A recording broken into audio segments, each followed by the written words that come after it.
roused to action by the death of Patroclus, his squire and lover, at the hands of the Trojan Hector. Patroclus had borrowed Achilles' armour, which had been forged by the smith god Hephaestus, and entered the fray, but he came upon Hector, who easily defeated him. In brand new armour, Achilles sought out Hector, who asked for respect to be shown for his body if he was defeated. Achilles refused, slew Hector with his spear, and dragged the Trojan hero round the tomb of Patroclus for 12 days. Only Thetis could persuade her son to let the Trojans recover the corpse and arrange a funeral, a serious obligation for the living. Back in the fight, Achilles struck fear into the Trojans, of whom he killed hundreds, but his own life was coming to an end, which he had been warned about by his steed Xanthus. Before the Furies struck the divine creature Dom, an arrow from the bow of Paris, guided by the god of prophecy Apollo, gave Achilles a mortal wound. Heroic, yet also arrogant, Achilles was the mythical figure most admired by Alexander the Great.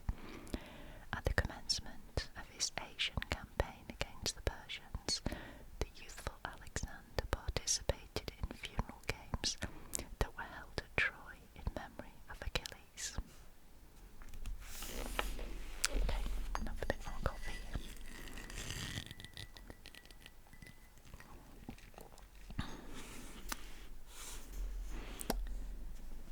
Actaeon was the son of a minor royal god, and Ortanoe, daughter of Cadmus, a Greek hunter trained by Chiron. He offended the goddess Artemis and paid with his life. There are several reasons given for his terrible end. Actaeon may have boasted of his superior skill as a hunter, or annoyed the goddess by seeing her bathing naked. To stop his boasting, Artemis turned him into a stag, and he was chased and devoured by his own hounds. But these faithful animals were broken-hearted at the loss of their master, until Chiron carved a statue of Actaeon so lifelike that they were satisfied.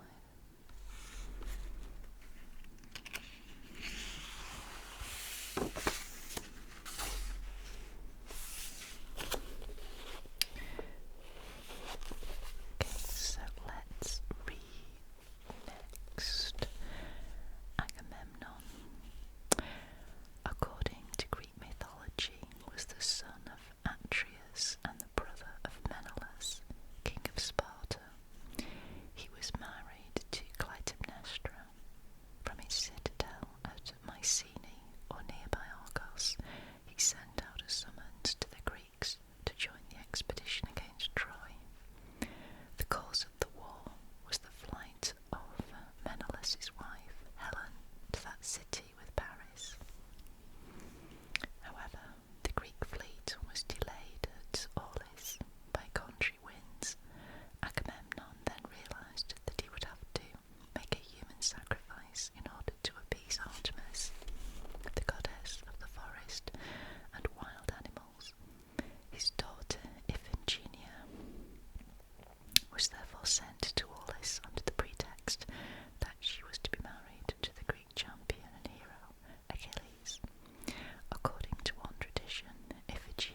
is uncertain, although the ancient Greeks came to believe it referred to foam.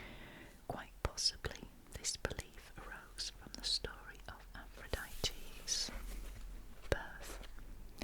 When the Titan Kronos cut off the penis of his father, Ouranos, with a sharp sickle, he cast the immortal member into the sea, where it floated amid white foam. Inside the penis, Aphrodite grew and was then washed up at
first Greek voyagers to the Black Sea.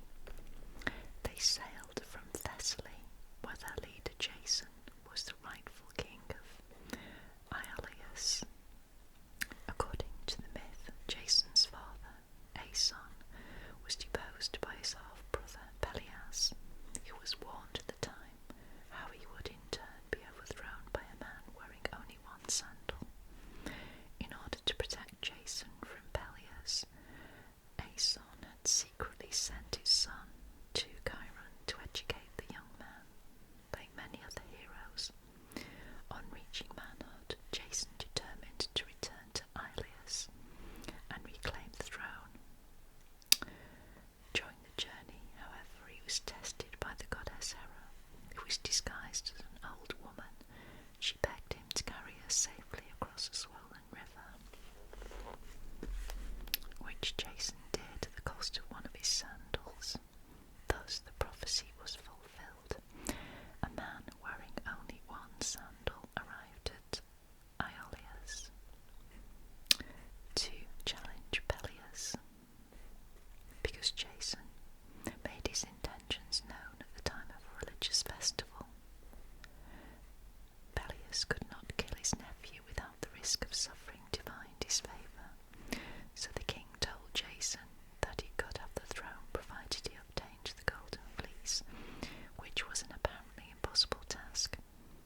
This miraculous fleece belonged to a ram which had flown to Colchis, a distant land identified with modern Georgia. It hung from a tree there, guarded by an enormous snake that never slept. The Delphic oracle encouraged Jason to undertake the quest. Hera inspired a group of Thessalian warriors to join his expedition, and they became known as the Argonauts. The crew of the ship Argo. Among their number were Castor and Polydeuces, Orpheus the poet, Calais and Cetus, the sons of Boreas, and the hero Heracles. Together they crossed a sea of marvels and visited strange lands and overcame many obstacles before reaching Colchis, where Hera used the goddess of love, Aphrodite, to make Medea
raised the ship to the sky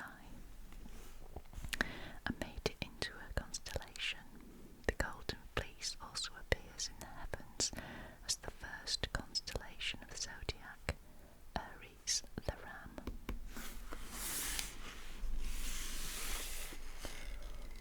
More coffee.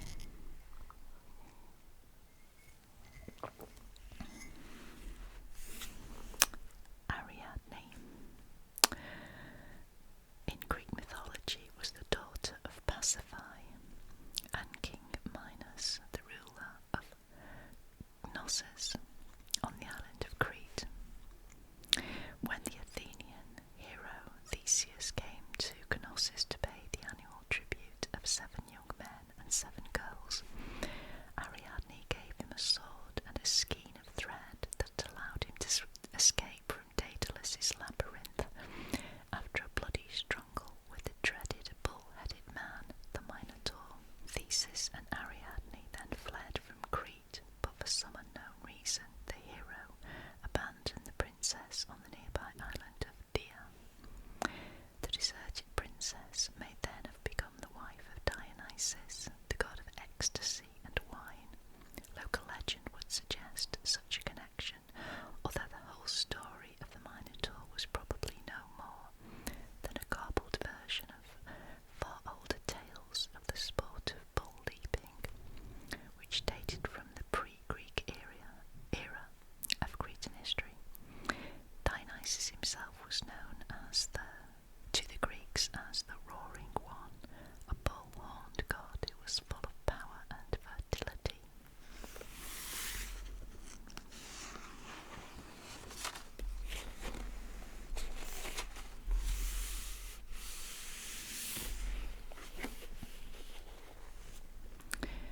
Atalanta, in Greek mythology, was the daughter of Iasus of Arcadia and was known as a famous huntress.